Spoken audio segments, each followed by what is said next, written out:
Shalom Bapak Ibu semua. Saya akan membacakan kebenaran firman Tuhan yang terambil dari kitab Mazmur pasal 14 sampai dengan pasal 16. Beginilah firman Tuhan. Orang bebal berkata dalam hatinya, tidak ada Allah, busuk dan jijik perbuatan mereka, tidak ada yang berbuat baik. Tuhan memandang ke bawah dari surga kepada anak-anak manusia untuk melihat apakah ada yang berakal budi dan yang mencari Allah. Mereka semua telah menyeleweng, semuanya telah bejat, tidak ada yang berbuat baik, seorang pun tidak.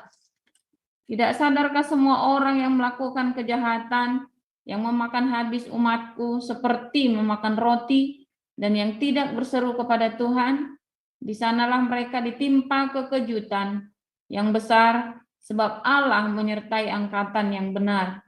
Kamu dapat mengolok-olok maksud orang yang tertindas, tetapi Tuhan adalah tempat perlindungannya.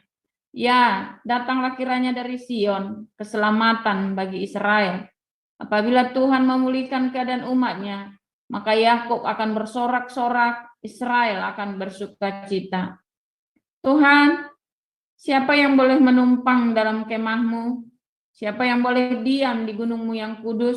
Yaitu dia yang berlaku tidak bercela, yang melakukan apa yang adil, dan yang mengatakan kebenaran dengan segenap hatinya, yang tidak menyebarkan fitnah dengan lidahnya, yang tidak berbuat jahat terhadap temannya, dan yang tidak menimpakan cela kepada tetangganya, yang memandang hina orang yang tersingkir, tetapi memuliakan orang yang takut akan Tuhan, yang berpegang pada sumpah, walaupun rugi, yang tidak meminjamkan uangnya dengan makan riba, dan tidak menerima suap melawan orang yang tak bersalah. Siapa yang berlaku demikian, tidak akan goyah selama-lamanya. Jagalah aku ya Allah, sebab padamu aku berlindung.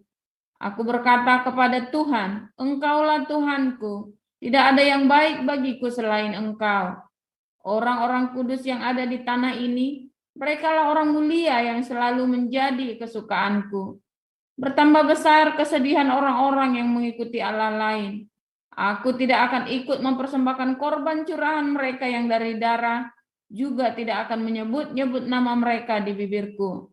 Ya Tuhan, Engkaulah bagian warisanku dan pialaku. Engkau sendirilah yang meneguhkan bagian yang diundikan kepadaku. Tali pengukur jatuh bagiku di tempat-tempat yang permai. Ya, milik pusakaku menyenangkan hatiku. Aku memuji Tuhan yang telah memberi nasihat kepadaku. Ya, pada waktu malam hati nuraniku mengajari aku. Aku senantiasa memandang kepada Tuhan, karena Ia berdiri di sebelah kananku, aku tidak goyah. Sebab itu hatiku bersukacita dan jiwaku bersorak-sorak. Bahkan tubuhku akan diam dengan tentram, sebab Engkau tidak menyerahkan aku ke dunia orang mati, dan tidak membiarkan orang kudusmu melihat kebinasaan. Engkau memberitahukan kepadaku jalan kehidupan. Di hadapanmu ada sukacita berlimpah-limpah. Di tangan kananmu ada nikmat senantiasa. Demikian firman Tuhan. Silakan dilanjutkan, Bro Welly. Ya, saya melanjutkan Kisah Para Rasul 13. Pada waktu itu dalam jemaat di Antioquia ada beberapa nabi dan pengajar, yaitu Barnabas dan Simeon yang disebut Niger, dan Lukius orang Kirena, dan Menahem yang diasuh bersama dengan raja wilayah Herodes dan Saulus. Pada suatu hari ketika mereka beribadah kepada Tuhan dan berpuasa, berkatalah Roh Kudus, khususkanlah Barnabas dan Saulus bagiku untuk tugas yang telah kutentukan bagi mereka. Maka berpuasa dan berdoalah mereka. Dan setelah meletakkan tangan ke atas kedua orang itu, mereka membiarkan keduanya pergi. Oleh karena disuruh Roh Kudus, Barnabas dan Saulus berangkat ke Selukia, dan dari situ mereka berlayar ke Cyprus. Setiba di Salamis, mereka memberitakan firman Allah di dalam rumah-rumah ibadat orang Yahudi, dan Yohanes menyertai mereka sebagai pembantu mereka. Mereka mengelilingi seluruh pulau itu sampai ke Pafos. Di situ mereka bertemu dengan seorang Yahudi bernama Bar Yesus. Ia seorang tukang sihir dan nabi palsu. Ia adalah kawan gubernur pulau itu, Sergius Paulus, yang adalah orang cerdas. Gubernur itu memanggil Barnabas dan Saulus karena ia ingin mendengar firman Allah. Tetapi Elimas, demikianlah namanya dalam bahasa Yunani, tukang sihir itu, menghalang-halangi mereka dan berusaha membelokkan gubernur itu dari imannya. Tetapi Saulus, juga disebut Paulus, yang penuh dengan Roh Kudus menatap dia dan berkata, "Hai anak iblis, engkau penuh dengan rupa-rupa tipu, muslihat, dan kejahatan. Engkau musuh segala kebenaran. Tidakkah engkau akan berhenti membelokkan jalan Tuhan yang lurus itu? Sekarang lihatlah, tangan Tuhan datang menimpa engkau, dan engkau menjadi buta. Beberapa hari lamanya engkau tidak dapat melihat matahari." Dan seketika itu juga, orang itu merasa diliputi kabut dan gelap. Dan sambil meraba-raba, ia harus mencari orang untuk menuntun dia. Melihat apa yang telah terjadi itu, percayalah gubernur itu. Ia takjub oleh ajaran Tuhan. Lalu Paulus dan kawan-kawannya meninggalkan Pafos dan berlayar ke Perga di Pamfilia. Tetapi Yohanes meninggalkan mereka, lalu kembali ke Yerusalem. Dari Perga, mereka melanjutkan perjalanan mereka, lalu tiba di Antioquia di Pisidia. Pada hari Sabat, mereka pergi ke rumah ibadat, lalu duduk di situ. Setelah selesai pembacaan dari hukum Taurat dan kitab nabi-nabi, pejabat-pejabat rumah ibadat menyuruh bertanya kepada mereka, "Saudara-saudara, jikalau saudara-saudara ada pesan untuk membangun dan menghibur umat ini, silakanlah." Maka bangkitlah Paulus. Ia memberi isyarat dengan tangannya lalu berkata, "Hai orang-orang Israel, dan kamu yang takut akan Allah, dengarkanlah. Allah umat Israel ini telah memilih nenek moyang kita dan membuat umat ini menjadi besar ketika mereka tinggal di Mesir sebagai orang asing. Dengan tangannya yang luhur, ia telah memimpin mereka keluar dari negeri itu. 40 tahun lamanya ia sabar terhadap tingkah laku mereka di padang gurun. Dan setelah membinasakan 7 bangsa di tanah Kanaan, ia membagi-bagikan tanah itu kepada mereka untuk menjadi warisan mereka. Selama kira-kira 450 tahun. Sesudah itu ia memberikan ke mereka hakim-hakim sampai pada zaman Nabi Samuel. Kemudian mereka meminta seorang raja dan Allah memberikan kepada mereka Saul bin Kish dari suku Benyamin 40 tahun lamanya. Setelah Saul disingkirkan, Allah mengangkat Daud menjadi raja mereka.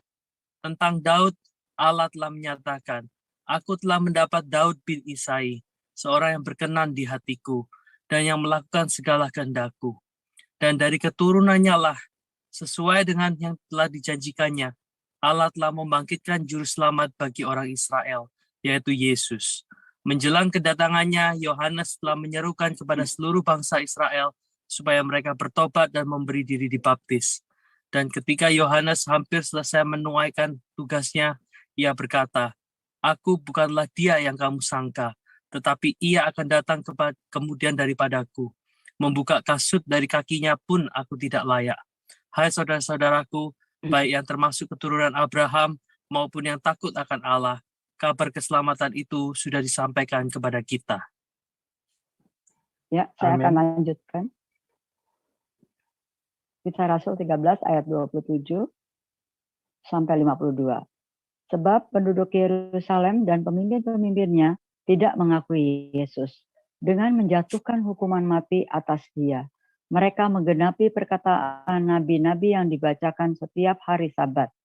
Dan meskipun mereka tidak menemukan sesuatu yang dapat menjadi alasan untuk hukuman mati itu, namun mereka telah meminta kepada Pilatus supaya ia dibunuh. Dan setelah mereka menggenapi segala sesuatu yang ada tertulis tentang dia, mereka menurunkan dia dari kayu salib, lalu membaringkannya di dalam kubur. Tetapi Allah membangkitkan dia dari antara orang mati. Dan selama beberapa waktu ia menampakkan diri kepada mereka yang mengikuti dia dari Galilea ke Yerusalem. Mereka itulah yang sekarang menjadi saksinya bagi umat ini. Dan kami sekarang memberitakan kabar kesukaan kepada kamu, yaitu bahwa janji yang diberikan kepada nenek moyang kita telah digenapi Allah kepada kita, keturunan mereka, dengan membangkitkan Yesus seperti yang ada tertulis dalam Mazmur kedua, "Anakku, engkau, aku telah memperanakan engkau pada hari ini. Allah telah membangkitkan dia dari antara orang mati, dan ia tidak akan diserahkan kembali kepada kebinasaan. Hal itu dinyatakan oleh Tuhan dalam firman ini. Aku akan menggenapi kepadamu janji-janji yang kudus yang dapat dipercayai, dan yang telah kuberikan kepada Daud. Sebab itu, ia mengatakan dalam Mazmur yang lain, Engkau tidak akan membiarkan orang kudusmu melihat kebinasaan. Sebab Daud melakukan kehendak Allah pada zamannya. Lalu ia mangkat dan dibaringkan di samping nenek moyangnya. Dan ia memang diserahkan kepada kebinasaan. Tetapi Yesus yang dibangkitkan Allah tidak demikian.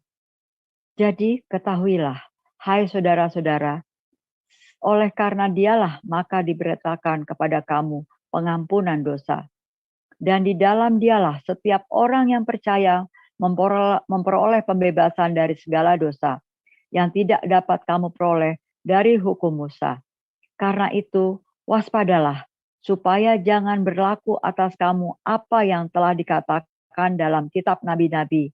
Ingatlah, hai kamu penghina-penghina, tercenganglah dan lenyaplah, sebab aku melakukan suatu pekerjaan dalam zamanmu, suatu pekerjaan yang tidak akan kamu percayai jika diceritakan kepadamu.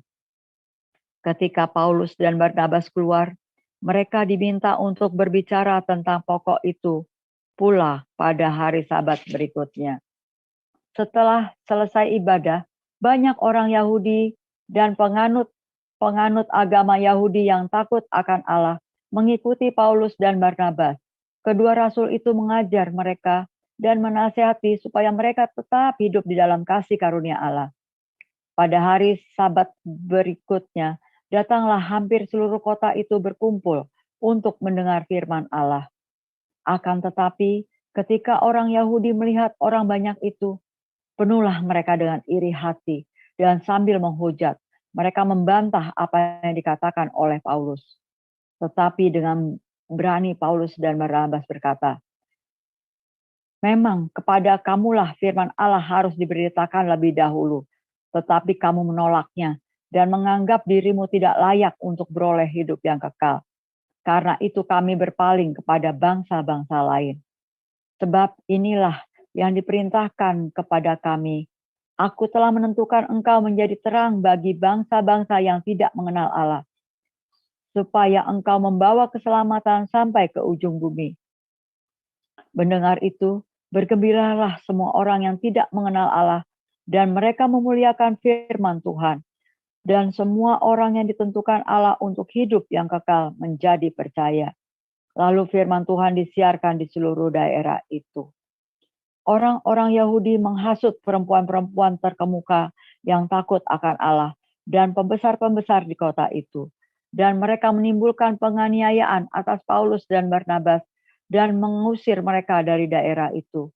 Akan tetapi, Paulus dan Barnabas mengebaskan debu kaki mereka sebagai peringatan bagi orang-orang itu.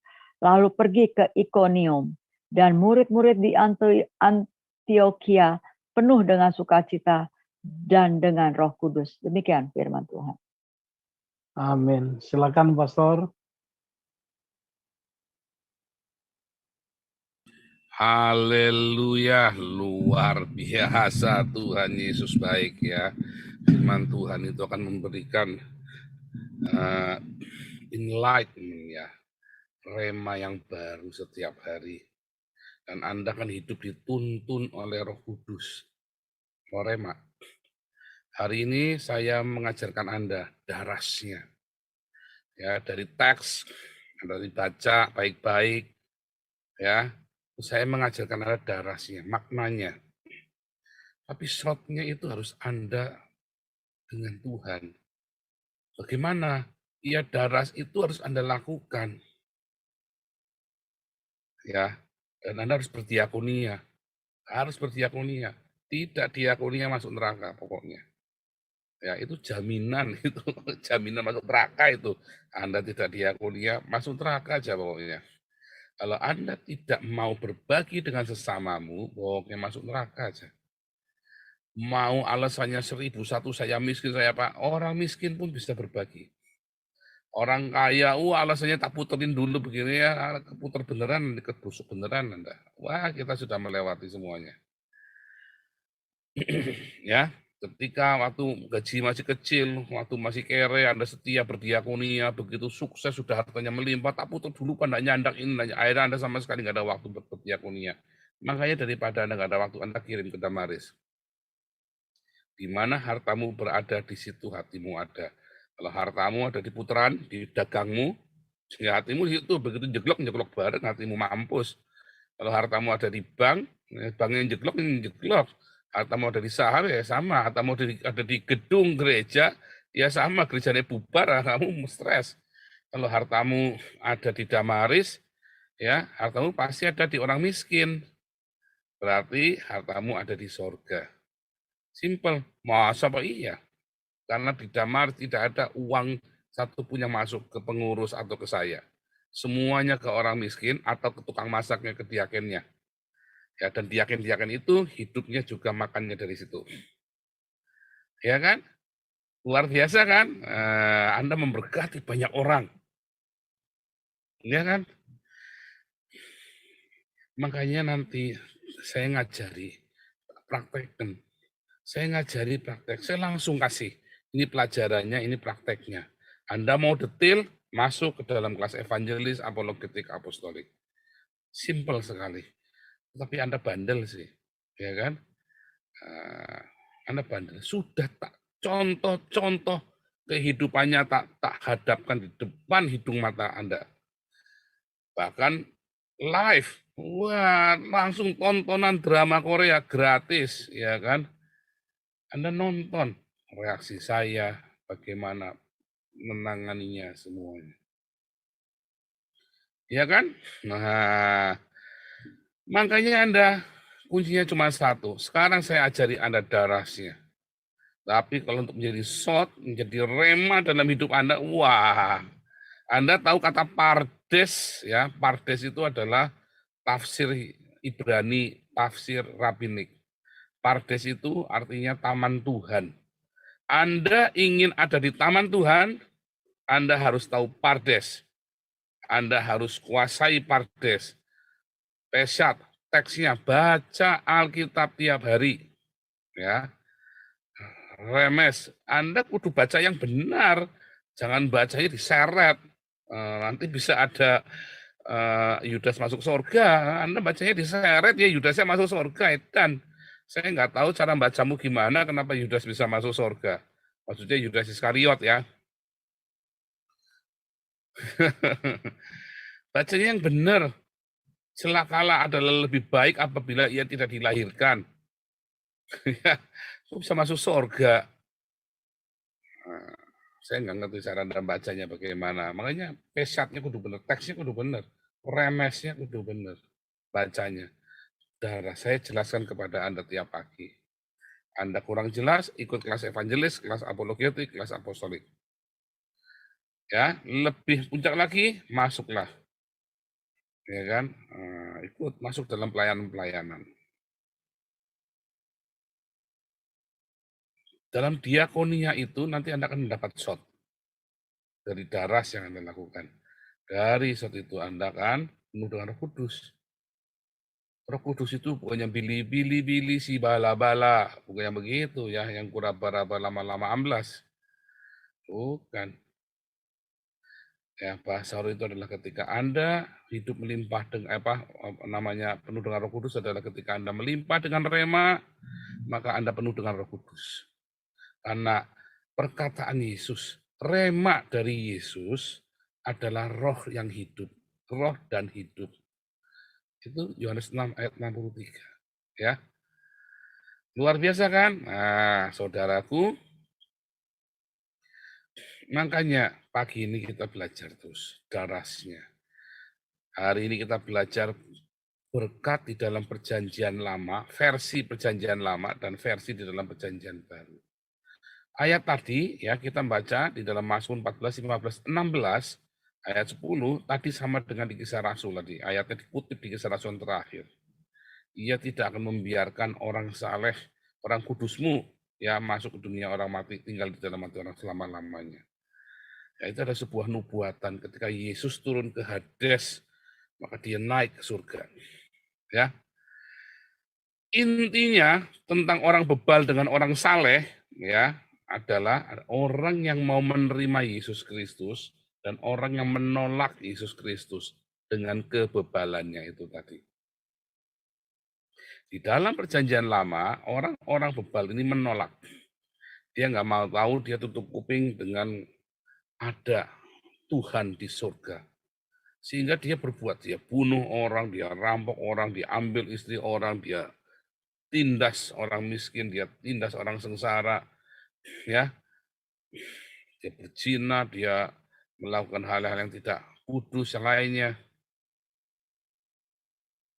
Karena mereka bilang nggak ada kebangkitan orang mati, nggak ada Allah, nggak ada malaikat, nggak ada. Mungkin udah selesai saja begitu kok hidup. Nikmati selagi kita masih bisa. Ya. Tetapi di zaman perjanjian baru, ya, itu juga sama. Saya mau menikmati hidup saya. Orang bebal itu selalu sama. Orang bebal dari perjanjian lama sampai perjanjian baru itu sama. Orang saleh itu berbeda. Ya. Orang saleh dalam perjanjian lama, kalau Anda ya hidupnya melakukan hukum Taurat. Ya, tidak berzina, tidak mencuri, tidak membunuh. Hidupnya ya tidak melakukan ini, tidak melakukan itu yang dilarang oleh hukum Taurat. Dan ingat hukum itu dari 3.500 tahun yang lalu ya. Bagaimana peradaban Ibrani itu, peradaban orang-orang Ibrani itu ya 3.500 tahun yang lalu sudah di set up. Orang-orang Arab itu baru 2000 tahun kemudian dari peradabannya Musa baru ada itu peradaban Arab. Bayangkan ya, dari zaman Musa sampai ke zamannya Muhammad, ya itu jaraknya sekitar 2000 tahun, saudara. Di zaman Musa, orang diajari membedakan tangan kanan dengan tangan kiri. Di zaman Muhammad, cebok aja kudu diajarin. Anda kebayang nggak? Jadi kalau Anda masuk ke dalam zamannya Muhammad, Anda sedang balik ya ke zaman sebelumnya Musa. Ya, kalau Anda ikuti ajaran Muhammad, Anda sedang balik ke zaman ajaran sebelum Musa, ajaran bahula, saudara, ajaran barbar, ajaran primitif.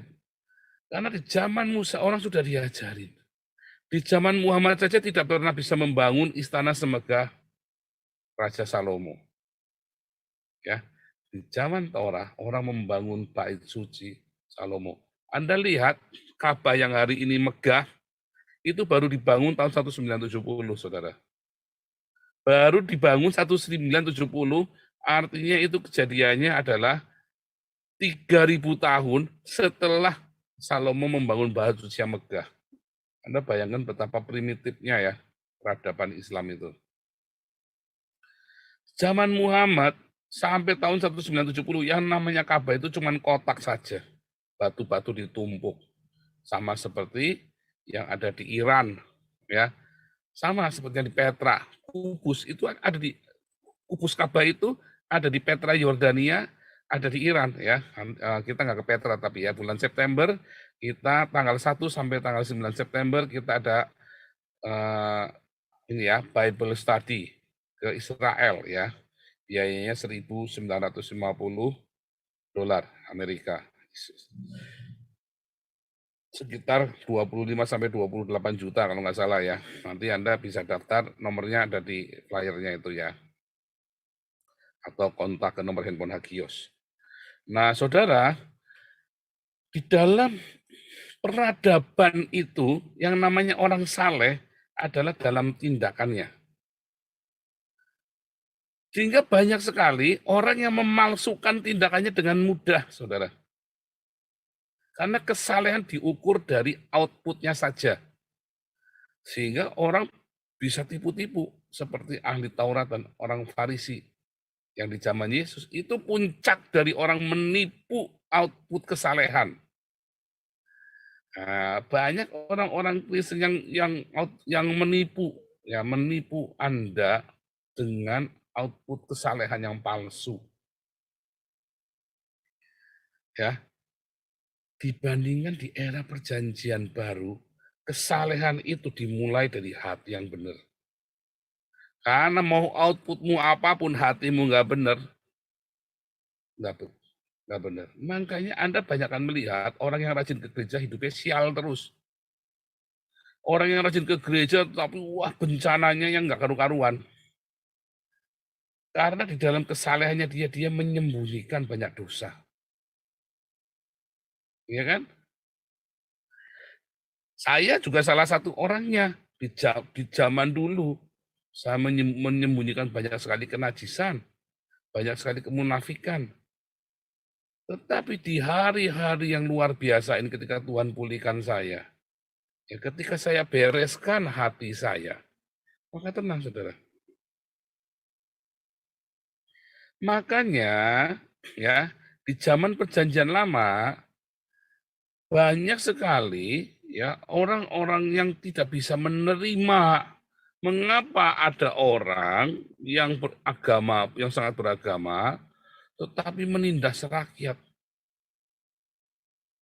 Dan itu ke bawah sampai sekarang. Oh itu kan kemarin juga sama ya, saya ada konselingin orang itu satu itu ya. Wah itu pendeta kok begitu kelakuannya.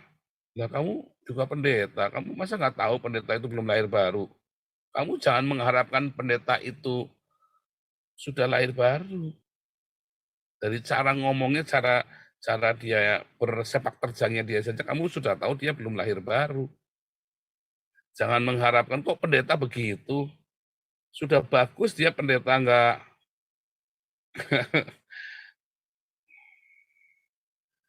jadi raja bokep atau nggak jadi bandar judi.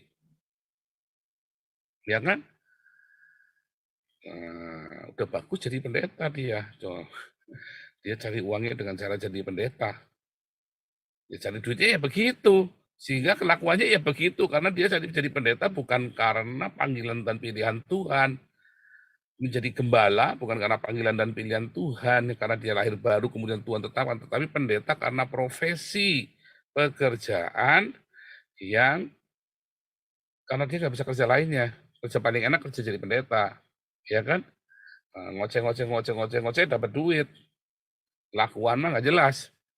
Makanya pendeta yang tidak bisa menjadi teladan, tinggalkan. Jangan takut. Ya. Jangan takut. Anda banyak ditipu sama pendeta. Karena kesalehan di zaman perjanjian baru itu ada di hatimu, mulai dari hatimu. Ya, sehingga seorang hamba Tuhan harus menjadi teladan di dalam gaya hidupnya dia.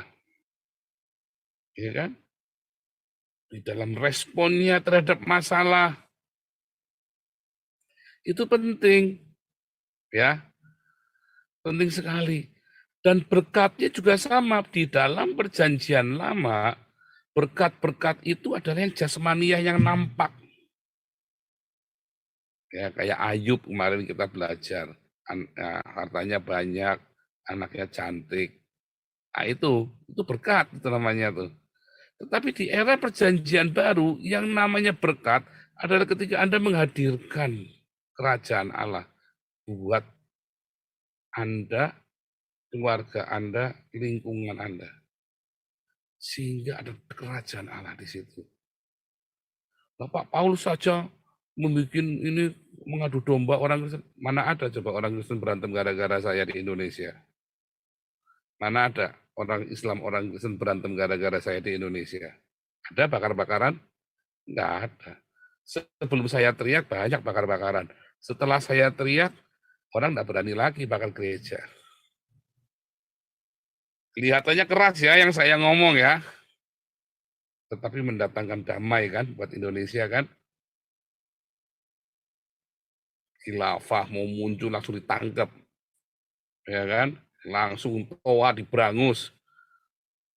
Saya belum teriak, tiap kali puasa kalian di rahasia warungnya. Begitu saya teriak, kalian puasa nggak ada yang rahasia warung kan? Keras sekali kan omongan saya kan? Wah ini bakal mengadu domba Indonesia, bakal gegeran. Gegeran nggak? Nggak akan gegeran. Karena saya berkata-kata dengan kuasa Roh Kudus, bukan caci maki. Ya, nggak ada. KC di demo, saya Budi di demo, saya nggak ada di demo. Ya kan? Saya berkata-kata di dalam kuasa Roh Kudus, sakit yang mendengar, pekak yang mendengar, tetapi membawa damai sejahtera. Ya kan? Nggak ada rahasia. Ya kan nggak ada rahasia warung lagi kan saat puasa. Toa-toa sudah mulai dikecilin. Itu kan terjadinya serampak dalam tahun ini kan setelah saya viral. Ya kan? Nah, orang-orang di pinggir jalan dikasih makan. Coba. Anda kepikir nggak? Nerawang sampai situ nggak? Melihat sampai sana nggak? Itu kenapa? Karena kita digerakkan bukan karena kengawuran. Kita berdoa, bergumul dengan suara kenabian. Nah, banyak jiwa-jiwa dimenangkan live di YouTube. Ini ada lagi ya, Bu Rosinta. Ada siapa lagi sama Bu Vivin itu baptis orang. Luar biasa berbuah. Semua yang di kelas evangeli berbuah. Frankie Rombot udah luar biasa sekarang. Ya, nah, semua berbuah. Kalau ada setia ya terpental. Anda akan terlibat atau terlibas di dalam kegerakan ini. Amin Wijaya ya saya sama Alengso ya terlibas. Salah sendiri ya, kita tetap mengundang untuk datang bertobat. Come home, please come home, ayo pulang. Bertobat. Kita terima Pak, ya kita terima. Orang mau pulang masa tidak diterima. Semua orang yang mau bertobat kita terima. Ya, ini mungkin perpecahan. Ketika saya memberikan wadah buat orang Papua untuk bicara di sini, bikin perpecahan enggak? Enggak. Anda jadi ngerti kan apa yang terjadi di Papua? Mereka puas nggak? Puas. Mereka sudah cerita semua yang mereka mau. Ada Pak Soleman Pontoh, Kabais, militer. Ada Pak Julius Topik, militer. Ikut mendengarkan. Mereka bukan orang kroco di dalam negara Indonesia. Ya kan? Dengarkan. Dengarkan. Kadang-kadang dimarahi. Kadang-kadang dimarahi. Tapi kan didengarkan. Mereka puas satu-satu, mereka cerita. Ada stafnya Presiden Jokowi, Lenis Kagoya. Ya kan? Didengarkan. Mereka senang. Suara mereka terdengar. Didengarkan oleh puluhan ribu, bahkan ada yang sampai ratusan ribu ya. Senang mereka. Tergantung. Kalau pemerintahnya nggak bijaksana, ya mereka lepas tetap. Kalau pemerintah bijaksana, ya mereka nggak lepas. Ya kan?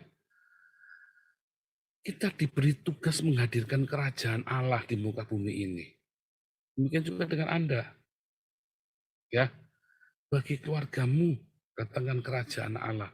Datangkan Jehovah Syama, hadirat Tuhan. Betul enggak? Bagi Gilbert, saya ini seperti suara kutuk, saudara. Wah, seperti paling menggodam hati nuraninya dia. Jedong, tuh jual tuh jamnya. Jedong, tuh jual tuh mobilnya. Jedong, tuh jual vilanya. Jedong, tuh bagi-bagi diakonia, jangan munafik. Bagi orang-orang semacam Gilbert dan para antek-anteknya, ya akan suara saya itu suara yang sangat menyakitkan. Tapi bagi orang-orang yang tulus hati bertobat, dia lakukan, dipulihkan. Banyak yang dipulihkan hidupnya. Ya kan? Nah, di dalam era perjanjian baru itu, ya, di dalam era perjanjian lama, output penting. Orang tidak melihat yang mengapa bisa ada output itu. Sehingga ada banyak sekali kemunafikan. Ya kan? Tetapi di era perjanjian baru, Anda tidak bisa menipu. Orang boleh berpura-pura ke gereja. Orang biasa akan tertipu, tetapi kalau kita melihat sekarang disingkapkan, dengan adanya channel kita disingkapkan, Tuhan membuat itu semua tersingkap, semua orang, segala kemunafikan itu. Termasuk masa lalu saya yang tidak baik pun terungkap semua. Menjadi teladan, saya yang tidak baik bisa bertobat. Saya yang tadi yang tidak karu-karuan bisa bertobat. Saya yang sudah hancur bisa dipulihkan. Anda juga bisa. Itulah kerajaan Allah. Itulah berkat di dalam perjanjian baru. Pemulihan dari dalam dulu diberesin. Ya, begitu ini di hati dibakar. Wah, mungkin kalau di luarnya Anda masih korat-karit. Utangnya masih banyak, keluarga masih berantakan. Hubungan-hubunganmu dengan yang masih tidak karu-karuan, tetapi di dalammu itu dipulihkan ya, digodok terus sama Tuhan, di tempat tentang, hatimu itu terus ditempa ya, masuk ke dalam peleburan, sampai lembut hatimu yang keras itu sampai lembut, saudara. Tiba-tiba kalau Anda mau nurut, jangan mengeraskan hatimu, jangan kekeh. Ya Tuhan, aku lakukan. Anda yang lagi kere sekarang, yang selalu minta-minta, ya, tipu sana, tipu sini, tiba-tiba Anda punya kelebihan, bisa memberi. Sekarang nggak bisa, nanti kalau dia ngasih baru saya memberi. Bullshit, sekarang kamu beri. Nanti ada berkat datang padamu. Sekarang kamu berdiakonia, nanti ada berkat datang padamu. Jangan dibalik, kamu mau hitung-hitungan sama Tuhan, kurang ajar. Nah, itulah. Kalau di era perjanjian lama, Anda bernasar dulu, baru itu datang. Ya kan? Bernasar dulu, baru berkatnya datang. Karena era perjanjian lama adalah era jasmaninya. Era perjanjian baru, hatimu sama hatinya Tuhan. Makanya Roh Kudus itu dengan mudahnya dicurahkan. Perjanjian lama enggak. Mau dapat rema setengah mati. Di perjanjian baru, Roh Kudus rema itu dicurahkan dengan luar biasa. Sehingga siapapun bisa punya pengurapan. Kalau begitu hidup di dalam rema, apapun yang dikerjakannya akan berhasil. Ya. Berbahagialah orang yang kesukaannya ialah Taurat Tuhan, yang merenungkannya siang dan malam. Begitu kamu renungan siang malam, apa saja yang diperbuat berhasil. Itulah pengurapan. Seperti pohon di tepi aliran sungai, yang selalu berbuah pada musimnya, nggak meleset. Anda yang sekarang lagi terpuruk, ya masuklah dalam berkat perjanjian baru. Hatimu dibereskan sama Tuhan. Jangan hitung-hitungan, jangan curang. Jangan bohong sama Tuhan. Jangan bohong sama dirimu sendiri. Percaya, coba deh. Lakukan diakonia dulu. Itu aja Anda nggak jujur kok. Itu saja Anda nggak jujur. Ya, lakukan diakonia dulu. Sudah, jalan, baca firman Tuhan. Setiap ada berkat sedikit, Anda selalu sisihkan buat sesamamu. Ya, nanti kamu akan diberkati. Nanti kamu akan melihat berkat dalam perjanjian baru itu ya. Lihat ya, berkat dalam perjanjian baru adalah orang biasa. Itu bisa diurapi seperti nabi. Berkat perjanjian lama hanya nabi yang punya urapan nabi. Tapi dalam berkat dalam perjanjian baru, orang biasa, orang-orang biasa itu punya pengurapan seperti nabi banyak. Tadi Anda lihat yang di Kisah Para Rasul, ayat yang pertama ada banyak nabi di situ. Sampai sekarang juga masih ada nabi, masih ada orang-orang diurapi. Ya, Pak Alex ini loh, punya pengurapan. Setiap dikerjakannya berhasil. Karena mengalami terobosan, hatinya diberesin dulu. Ya kan? Ada banyak sini yang mengalami terobosan. Bagaimana dengan Anda? Pak David, Anda lihat ya Pak David. 2 tahun, setahun yang lalu pertama kali mun pagi. Wah, enggak karu-karuan, saudara. Pergumulan hidupnya begitu berat, saudara. Tapi Pak David mau melakukan firman Tuhan. Sepele, firmannya sepele-sepele. Dia sudah tahu dari dulu, cuman yang dilala ya remanya di sini. Dulu sudah tahu, sudah daras. Sudah paham, dari dulu sudah ngerti. Tapi di sini rema, saudara. Tiba-tiba jadi rema. Karena simple kan, triggernya kan diakonia kan. Sementara Anda selama ini kan nggak pernah dipaksa diakonia kan, dalam tanda kutip kan dipaksa diakonia. Baru di sini kan Anda teringat, iya betapa pentingnya diakonia ya. Baru sekarang Anda nyadar. Makanya baru remanya sekarang. Nah, hatimu dibereskan. Ya, balik lagi. Aleng Suamin Wijaya gagal ya. Libas, sayang ya. Tapi kita berdoa. Semoga Aleng Suamin Wijaya bertobat ya. Karena kasihan ya, sayang sekali ya. Dia ngelihat kita diberkati, dia ngelamir gigit jari. Saya harap juga bapak-bapak, ibu-ibu yang lain di sini, saudara yang mengalami pergumulan hidup juga ikut diberkati ya.